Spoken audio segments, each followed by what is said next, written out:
Okey. Ini sesi kelima, saya nak terangkan pasal produk bersifat sekali satu lagi yang terakhir, organic chia seed organic chia seed. Terbalik, organic chia seed bersifat punya InsyaAllah. So chia seed ni adalah satu jenis produk makanan berfungsi. Kalau orang Mexico ni memang makanan selalu dia makan lah kan. Ketika makanan pahlawan Aztec pada zaman dulu, bila makan tu badan rasa segar, sihat dan kuat bertenaga. Sebab apa? Sebab dia selain daripada dia ada kandungan mineral, vitamin, phytonutrient, antioksidan, polyphenol, dia juga ada soluble fiber yang bersifat prebiotics untuk pertumbuhan bakteria baik. Supaya kita galakkan bakteria baik tumbuh dan dia menghalang bakteria jahat, mikrob yang jahat, fungus, yeast kan, supaya dia balance, sihat, mikrobiom usus kita jadi seimbang dan sihat, dan bakteria baik kita yang mengawal seluruh sistem penghadaman kita. Apa itu yang kita nak? Barulah kita dapat digest makanan dengan elok. Baru kita tak ada gastric GERD, tak ada acid reflux, tak ada masalah penghadaman lemah, angin, kembung, ataupun masalah sakit perut. Kadang-kadang sakit-sakit senak, sikit makan ni sakit, sensitif pada makanan ni, tak boleh gluten, tak boleh gula, tak boleh, banyak benda yang tak boleh. Kena ikut diet yang begitu strict. Sebab usus dia sangat lemah disebabkan diversity microbiome, maksudnya kepelbagaian bakteria atau mikrob, flora dalam usus dia kurang sedikit. Dia ada beribu-ribu spesies bakteria baik dalam usus kita. Di samping virus, fungus, yeast semua ada juga. Tapi dia apa orang kata, dikawal oleh bakteria baik, bakteria probiotics. Kita nak dia yang menguasai sistem penghadaman kita daripada mulut kan, sampai esophagus, perut, usus kecil, duodenum, usus besar, kolon, rectum, sampai anus. So kita nak bakteria baik yang menguasai sistem penghadaman kita. Baru kita dapat digest makanan dengan sempurna, dan kita dapat menyerap makanan. Dan apa orang kata, dia boleh sebenarnya counter, dia boleh neutralkan kalau ada bahan-bahan toksik ataupun kita alahan keradangan autoimun, semua ni dapat diatasi bila kita punya microbiome ataupun microbiota,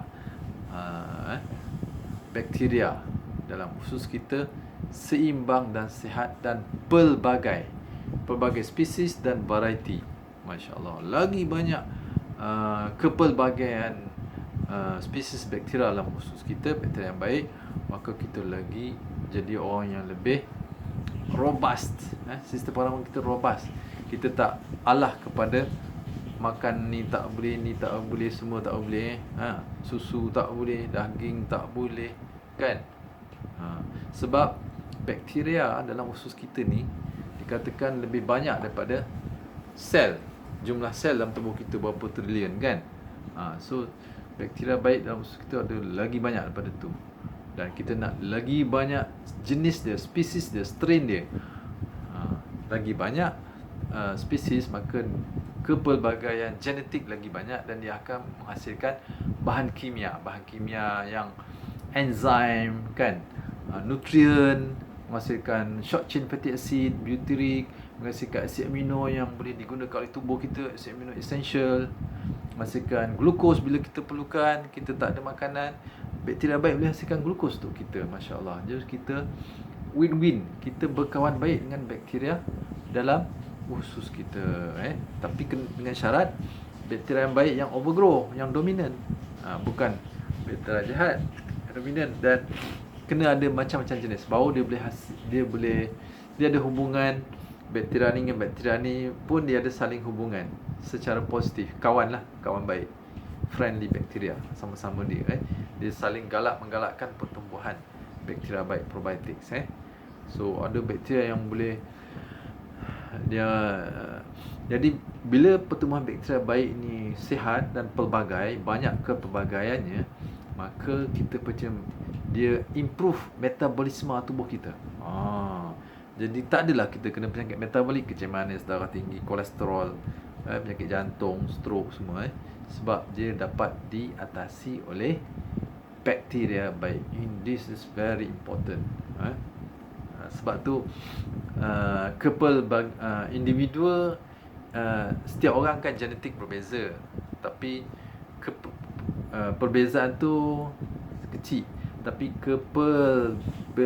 perbezaan dari segi microbiome, spesies microbiome tu lagi banyak beza antara individu. Sebab tu antara orang berbilion-bilion ni semua tak sama dia punya tindak balas, kesan daripada mengambilan makanan-makanan ada bakteria yang boleh menyebabkan kita jadi slim. Kita makan banyak sikit pun tak ada masalah kan, dia boleh counter dengan kalori tu. Dia membantu, mungkin dia menghasilkan metabolit, bahan kimia yang boleh burn up kalori tu, convert burn up, digunakan storage kan, metabolize, mobilize pada tempat yang sepatutnya dan digunakan sepenuhnya kan. Bukan makan-makan simpan tak boleh guna sebab berbilion bakteria dia menghasilkan bahan kimia dan metabolit dan nutrien untuk kita, vitamin B complex dan juga derivative B complex, contohnya PABA, folate, B12, semua dihasilkan oleh bakteria. Bakteria juga hasil daripada makanan, sayuran, bahan dan juga protein, semua makanan whole food semua ada benda tu. Tapi dengan bantuan bakteria baik ni yang macam-macam jenis, dia boleh digest food tu dan membantu assimilate nutrien tadi tu, vitamin, mineral dapat diserap dengan baik ke dalam darah. So penting kita jaga bakteria baik dengan mengambil makanan whole foods, alami, seimbang, bebas bahan kimia aditif dan bebas residu racun pertanian. Sebab ini semua untuk memastikan bakteria probiotik yang baik ni, friendly bakteria ni, kawan kita bakteria ni tumbuh dengan sihat kan, persistently sihat lah. Dia sentiasa dynamic, bergantung apa kita makan. So maknanya that's why kita kena ambil makan whole foods, alami, seimbang bebas bahan kimia. Dia tak kacau. Even kalau kita ambil bahan produk makan yang ada pewarna, perasa tiruan, boleh mencederakan bakteria baik, membunuh. Kalau ada emulsifier, kalau ada pemanis tiruan, sucralose, aspartam, malah yang lebih teruk lagi apa tu, apa nama dah, Allah yang boleh menyebabkan kanser tu, ibu gula lupa pula. Ia ada dalam apa nama tu, asam produk asam ni, jeruk ni kan. Saya pernah lupa. Sakarin. Semua tu boleh mempengaruhi pertumbuhan bakteria baik. Dia merosakkan, dia mengurangkan spesies bakteria baik dalam usus kita. Itu masalah. That's why sekarang banyak bila bakteria baik boleh menghasilkan hormon serotonin dalam tubuh kita. 90% hormon serotonin, hormon anti-stress, nak promote tidur, nak kita fikiran positif, tak ada fikiran negatif kan, attitude kita positif, bersemangat kan. Dihasilkan oleh bakteria baik. Ada bakteria yang boleh menghasilkan serotonin. 90% dihasilkan oleh microbiome dalam usus kita, masya-Allah kan. So memang kita kena jaga, sangat penting. Ini adalah organ, salah satu organ tubuh kita mengikut setengah pendapat doktor, sebab dia memainkan peranan dalam fungsi tubuh kita, dalam metabolisme sel, dalam mengawal keradangan alahan pada makanan, mengelakkan keradangan autoimun macam SLE kita sebut tadi kan, dan penyakit metabolik, kecil manis, darah tinggi, kolesterol, jantung, stroke semua penyakit kanser juga so banyak fungsi. Dan dengan bakteria dia boleh uraikan bahan-bahan anti nutrient dalam makanan kita, kan pernah kita cerita anti nutrient. Mungkin bahan-bahan toksik kan dalam makanan alami, ataupun kita sensitif dengan makanan tertentu, dengan gula, dengan gluten, dengan laktos. So bakteria kita boleh manage benda ni, dia boleh uraikan. Sebab kalau satu spesies menghasilkan berapa bahan kimia, enzim, protein, so dia boleh manage semua ni. Setiap bahan kimia yang dihasilkan oleh bakteria ni dapat ada fungsi dia. Fungsi sebagai nutrien kepada tubuh kita, dan fungsi untuk menguraikan bahan makanan untuk diserap, untuk dihadamkan dan diserap, dan juga fungsi menguraikan bahan-bahan anti nutrien, bahan-bahan toksin. Itu. Tapi kita pasti perut kita kuat dululah, cukup mikrobiom dan pelbagai jenis, kan, dari segi jumlah dan juga kepelbagaian spesies dan variety dia. Jadi kita kena ambil makanan prebiotik. Pertama, prebiotik ni makanan makanan ataupun fuel untuk bakteria baik. Ni salah satunya ialah chia seed. Ni dia chia seed. Alright. Okay. Organik pula kita perlu organik supaya tak ada pesticide lah, glyphosate, herbicide. Itu semua boleh kacau kita punya bakteria baik, boleh membunuh bakteria baik dalam usus kita. So ini salah satu juga untuk menggalakkan pertumbuhan bakteria baik, probiotik dalam usus kita, kan. Bila bakteria baik, kita sihat, kuat, kita pun sihat, kuat juga, masya-Allah. Sebab tu para Aztec dia amal makan ni untuk kekuatan. So bakteria baik boleh memberi kekuatan pada tubuh kita, kesihatan dan kekuatan tenaga. Dia bagi fuel kepada kita, metabol macam-macam, macam-macam bahan kimia tu fungsi dia macam-macam, masya-Allah. So ni dia, insya-Allah dia dapatkan harga di bawah je, saya rasa berapa belas je ni kot, ada 200 gram, tak saya lah 200 gram belas organik, insya-Allah 100%. Dan dia pula saya dah sebut tadi, bila masuk dalam perut kita, kan, dia dikelilingi oleh cecair, kan, air cecair dalam perut usus kita, kan, dan dia build up air structured water, easy water, air yang bercas negatif, ada electrical punya charge. So air ni sangat berfungsi, diserap dalam darah dan dalam sel. So kefungsian. Jadi satu lagi cara manfaat chia seed dapat build up structured water, build up structured water. Selain daripada prebiotics dengan nutrien dia, kan, vitamin dia, mineral dia, protein, asid amino dia, kan, antioksidan, kepelbagaian manfaat dia, masya-Allah. Okay. So bila dah cerita pasal prebiotics, kan, saya bagi pandangan saya prebiotik lagi penting sebab dia sebagai makanan, nutrien, fuel pada bakteria baik, kan, sangat lebih bermanfaat lah. Probiotik juga kita makan, macam yogurt, kefir, kombucha tea, ataupun cenau Mekah, kan, tu semua mengandungi probiotics, bakteria baik, yeast, fungus, so enzim, kan. So tu pun sangat bermanfaat lah untuk sistem penghadaman. Orang yang banyak angin semua ni, sistem penghadaman, anxiety, panic attack pun sistem penghadaman. Hormon serotonin ni very low, kan, bila dia gastric, GERD, sistem penghadaman lemah, jadi bakteria baik dia kurang, kan, bakteria jahat pula yang naik, dia overgrow yang jahat, dia terhadap yang baik, kan, dan spesies dia, kepelbagaian spesies bakteria baik pun berkurangan. Ini mempengaruhi penghasilan metabolit, nutrien, hormon-hormon serotonin, begitu, dan menyebabkan orang yang mengalami masalah penghadaman ni dia selalu berfikir negatif, anxiety, anxious ya, kan, mengalami susah tidur, kan, tak boleh stres sikit jadi masalah, kan, tak produktif lah, tak boleh stres sikit, sensitif dengan stres, susah lah. Kalau tak mau stres, macam mana dunia ni memang penuh dengan permasalahan kehidupan, kan. So begitu.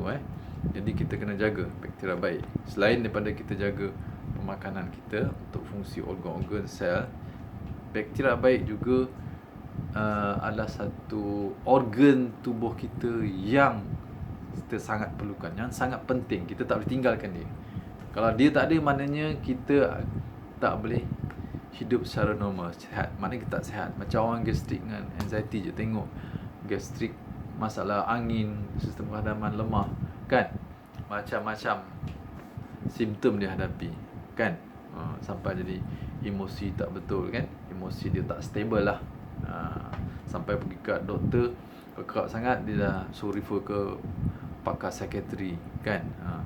Ini masalah. Jadi perut kita sebagai otak nombor 2 yang kaya sistem saraf juga, kan, jaga dan di-maintain oleh microbiome, bakteria baik dalam usus kita, masya-Allah. Jadi boleh amalkan chia seed, kan, jus mana ni juga, ada almana ataupun nak mana powder ada juga, kan.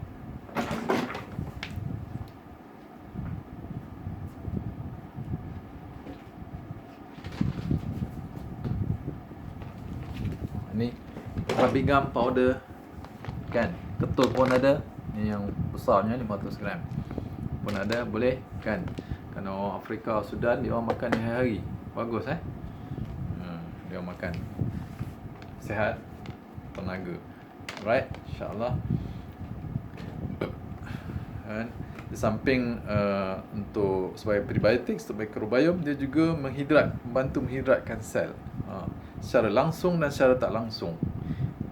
Soluble fiber prebiotic ni dia tak boleh diserap dalam darah, tapi dia mengubah flora bakteria dalam usus kita, menambahkan kepelbagaian spesies bakteria baik dalam usus kita, kan. Itu dia akan menyebabkan sel tubuh kita terhidrat, sebab dia menghasilkan nutrien-nutrien, kan, dan juga dia counter bahan-bahan toksin daripada makanan, bahan anti nutrien semua. So dia counter, so jadi cantik. So dia manage properly. Yang positif dia manage supaya dapat deliver dalam sel dengan efisien. Yang negatif dia dapat uraikan, supaya dia bahan ni tak diserap dalam tubuh, dia tidak mengganggu fungsi tubuh, metabolic sel. Memang cantik. Dia ni sebagai macam apa nak sebut, orang tengah yang manage makanan yang masuk, bahan toksin masuk juga, kan, nutrien semua, insya-Allah. So boleh dapatkan kita punya produk prebiotics ni untuk bakteria baik dalam usus kita, jus mana, kan, chia seed pun boleh, kan, daikol pun ada, halba pun tinggi kandungan prebiotic, lebih kurang 25% soluble fiber prebiotics. Okay, insya-Allah. Dan jangan lupa pemakanan kita juga, kita kena varietykan sayur-sayuran, buah-buahan kita ambil, sayuran hijau, sayuran warna, dan kandungan polifenol, antioksidan dalam makanan berasaskan tumbuhan. Itu juga digunakan oleh bakteria baik dalam tubuh kita untuk sebagai fuel pada dia. Jadi dia grow dengan baik, dia sihat, dia kuat. So ambillah makan sayuran, buah-buahan, tapi kena rendam dengan garam lah, sebab ada spray, kan, ada racun, spray racun pesticide, kan. Begitu. Makan makanan whole foods, macam gandum yang whole grains, beras parboil tinggi kandungan prebiotik, sebab fiber dia satu, itu sikit je, tapi yang utamanya disebabkan proses steam dia, steam dia rendam dan steam menyebabkan, dan disejuk selepas di steam, jadi padi tu dikeringkan, pecah kulit, di starch tu dia bertukar menjadi resistant starch. Sebab tu GI dia sangat rendah. 30 lebih je beras parboil. Kalau beras parboil basmati lagi rendah. Kan? Basmati dah 20 lebih. Kalau parboil basmati lagi rendah lah, signifikan ni. So sangat bermanfaat. Dia akan menggalak jadi fuel makanan kepada bakteria baik. Beras parboil khusus dia ada kandungan resistant starch. Resistant starch, bahasa Melayu nak sebut apa? Kanji rintang. Kanji rintang nak faham susah kan? Maksud kanji rintang, kanji yang tidak boleh dihadamkan oleh enzim dalam perut kita. Jadi dia digunakan oleh bakteria baik sebagai makanan untuk dia hidup, untuk dia grow. Bakteria baik. Macam soluble fiber tadi lah, macam secara asid almana, beras parboil ni. Sebab tu orang kecil manis bagus makan dia, sebab dia banyak, dia tidak meningkatkan gula darah, sebab kebanyakan starch kanji dalam beras parboil tidak dapat diserap, dia tak dapat dihazam, diuraikan oleh enzim dalam perut kita, usus kita. So dia digunakan oleh bakteria baik dalam usus besar, dalam kolon. Masya Allah. Jadi satu manfaat lagi. Semua menggalakkan proses pembuangan air besar. Kan lawas lah, cantik, bersih kita kan, insya-Allah. Dan juga kita makan juga benda-benda yang lain. Tapi kalau yang macam gandum, jagung, oat yang diimport, barley, itu kena organik, sebab dia tinggi kandungan glyphosate, sebab dia guna racun Roundup. Dia spray kat pokok direct sebelum tuai, 55 kali ganda tinggi dia, sehingga maksimum. So yang tu boleh mengganggu bakteria baik, membunuh bakteria baik, mengurangi spesies bakteria baik dalam usus kita. Jadi kita kena ambil yang organik. Beras tak payah, beras kita tak spray dengan Roundup kat pokok kita. Kita tak buat begitu, insya-Allah. So ini semua kena jaga untuk pertumbuhan bakteria baik yang sihat, yang pelbagai jenis, lagi banyak jenis spesies strain lagi sihat kita. Sebab dia boleh counter, dengan pelbagai anti-nutrien dan bahan toksin kan, dan dia juga menghasilkan metabolit, bahan kimia sebagai nutrien lah pada tubuh kita. Masya-Allah. Dan dia juga membantu menghadamkan makanan kita untuk diserap oleh sel kita dalam darah dan kena sel, nutrien-nutrien tu, dan dihadam, diserap lah nutrien kan, vitamin, mineral semua dengan kalori dia semua kan, dan diguna sepenuhnya. Conversion rate dia, metabolic dia, biochemical pathway dia, masya-Allah. Jadi sangat bermanfaat. InsyaAllah semoga bermanfaat. InsyaAllah. Assalamualaikum warahmatullahi wabarakatuh.